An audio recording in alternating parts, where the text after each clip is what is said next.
Hello and welcome to session 6. Can't be wrong, session 6 already of Year 5 History with me, Mrs. Furby. It's lovely to see you again. I hope you're well and ready to go. We are carrying on with our learning objective about continuity and change, and we're carrying on learning about the Vikings and the Saxons. So let's get going. Today, pencil, pen, paper, all you're going to need. So, what I want you to do is I want you to pause the screen. We're going to start off with an activity today just to mix it up. I want you to pause the screen and I want you to write down everything you know about the Saxon leaders and kings and what you think this picture represents. So have a look at this picture. It's a section of a picture. I'll give you a bit of a clue. It's not the whole lot of this document. But I want you to write down everything you know so far about the Saxon leaders and kings and what you think this picture means. I don't want you to pause on video for more than 5 minutes. Nice, quick thing. You might know lots, you might not know a lot. Doesn't matter. But pause it and write down everything you know. Okay, welcome back. You've written down what you're doing, thought about what this picture might be. Now we're going to have a look and learn some things. So we're going to learn first off about Heptarchy. The Heptarchy is a collective name applied to the 7 kingdoms of the Anglo-Saxon England. Okay, so we talked about this before, how we split up England into 7 kingdoms because they all wanted to lead in different ways, all the different rulers. Okay, and it goes from the 5th century until the unification, which is a very simple way of saying until it became one country in the 10th century, which we learned about last lesson, or the lesson before. Although they split the kingdom up into 7, it didn't stay that way. For 400 years, which is sometimes known as the Dark Ages. If anyone ever says Dark Ages to you, this is what they're talking about. So the Anglo-Saxons, also known as the Dark Ages. The different kings fought endlessly to win land and to be the leader supreme or to unify the whole country. And it wasn't until Ethelstan or Egbert of Wessex in 829 that most of England was under the one leader. It went back and forth about who was the biggest leader. The King of Kent was a prominent lord in the south. More than 100 years later, it was the ruler of Northumbria or Wessex who was powerful. Sometimes it was Mercia. Just kept going back and forth. Now, this is what we saw at the beginning. This is part of a document that has survived for over 1,000 years. And it's like a really long document that goes down like this. And it outlines all of the kings and rulers from Britain from the beginning of the Anglo-Saxon era to the end with Edward I. It's a timeline, and it's also a bit like a family tree. All the different connections. So if you have a look, get a pen going. So if you look at where my mouse is, all the different connections here show the children that these kings had and how they were connected and who their children were and what that meant and how that kept going. So it's like a timeline and a family tree in one, and the links are between the rulers and whether or not who inherited or if they won the land. So whether they were inherited as one colour, whether they won the land is a different. It helps us understand the differences between the different rulers, how long they ruled for, and what families they belonged to.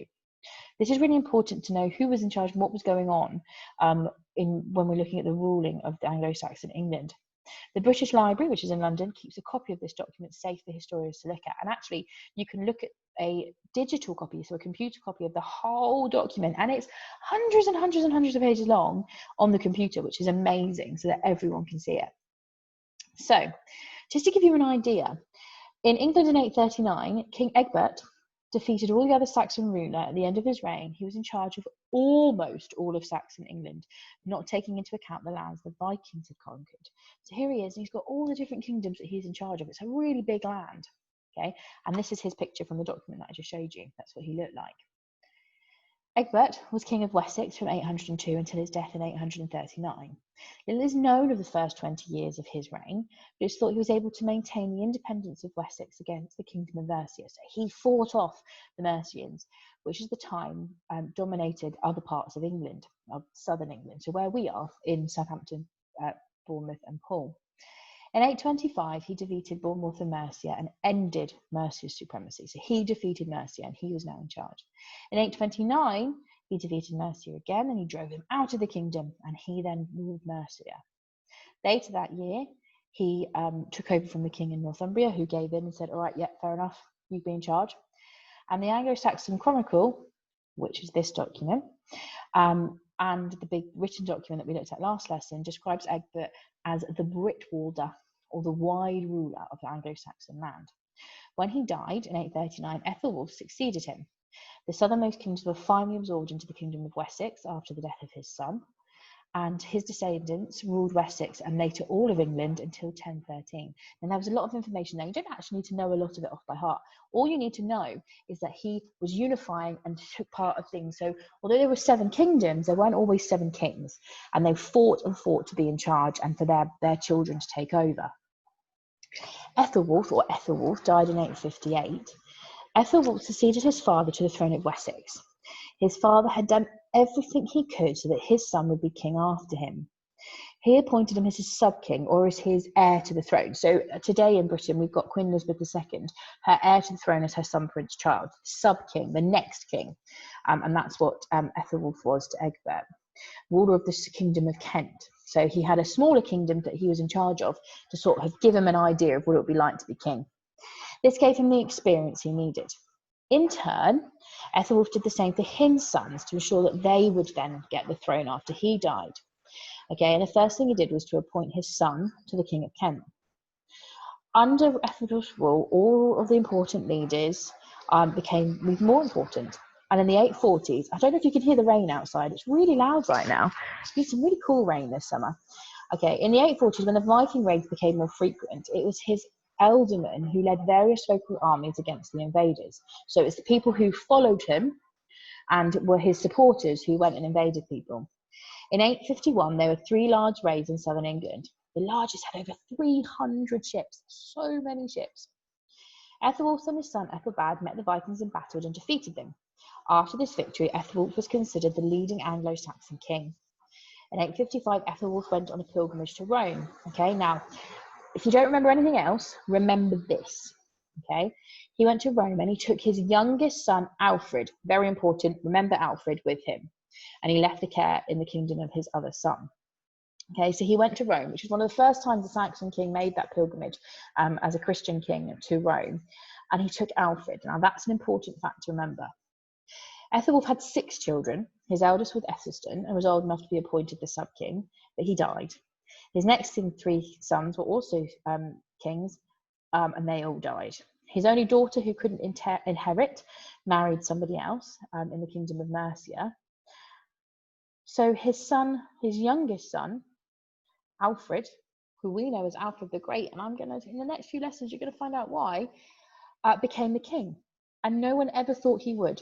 No one ever thought that Alfred, being the youngest son of 6 children, would ever become king. They always thought his brothers would have children before that would happen. So it was all a bit of a surprise to everyone. I know it all sounds very complicated, but don't worry. What these leaders all had in common to this point is that they all used force and fighting to gain lands. They fought, killed off other people. Gaining and winning lands was very important. They didn't actually do a lot to make Saxon life better. They weren't interested in how to make life better, medicines, food, trade, buildings, anything like that. They just wanted land that belonged to them. Egbert was the first ruler who was able to hold back the Vikings. So he was strong enough to hold back some of the Vikings, and he defeated them a few times, which hadn't really happened before them. So that's all you really need to know, but it's a bit complicated. If you want to watch that bit again to go through who was who and what was when, that's fine, but don't worry too much. Now, we've gone through all of that. I want you to pause the screen again, and I want you to now write down everything that you've learned from this lesson about what this document shows and what else you've learned about the Saxon leaders and kings. Again, I don't want you to pause for more than 5 minutes, but you can go back through the video if you want to. But you should be able to write down a lot more things that you've learned and know about this, even if you just know that this is a timeline and a family tree about all the Saxon leaders. Okay, so pause the video, and when you've done that and written down everything you can remember, or you've gone back and had another look, unpause. Great. So, something for you to think about. I want you to write down 2 things that you learned today that really interested you. So was it something to do with the different kings? Was it to do with this document that still exists that we can now look at on computers? And I want you to write down 2 things that you don't think were fair about the Saxon kings. So maybe that they didn't look after the people very well, or that they kept killing each other, don't know. And I'd like you to write down 2 things that you'd like to know more about. So 2 things from today that you'd like to know about. Is it people? Is it actual things? Is it land? What would you like to know more about? When you've done that, unpause the screen. So pause it and then unpause it. Okay, You've worked really hard today. There was a lot in there and it was quite an intense lesson. So again, I don't know if you could hear the rain, but really heavy out there right now. We've learned what Heptarchy means and about how Heptarchy means the 7 kingdoms and unification means bringing the whole of England together. We've learned about the change of leadership in the seven kingdoms happened a lot in Anglo-Saxon England. We've learned how documents or primary sources, so sources from the time, that Anglo-Saxon chronicle from the Saxon period, tell us and give us clues about what happened during that time period. We've learned that most Saxon kings were mainly interested in gaining more land and taking it from others, and not much else. And we've learned what unification means and when it happened in England in the 800s, and how to link facts and sources together to work out what happened in the past. You've worked really, really hard today. That was quite an intense lesson. There was lots of information in there. So don't worry if you didn't get it all first time, you can always go back and do it again. Lovely to work with you, and I can't wait to work with you again next lesson. Have a lovely rest of your day, and I will see you through the screen very, very soon. Bye.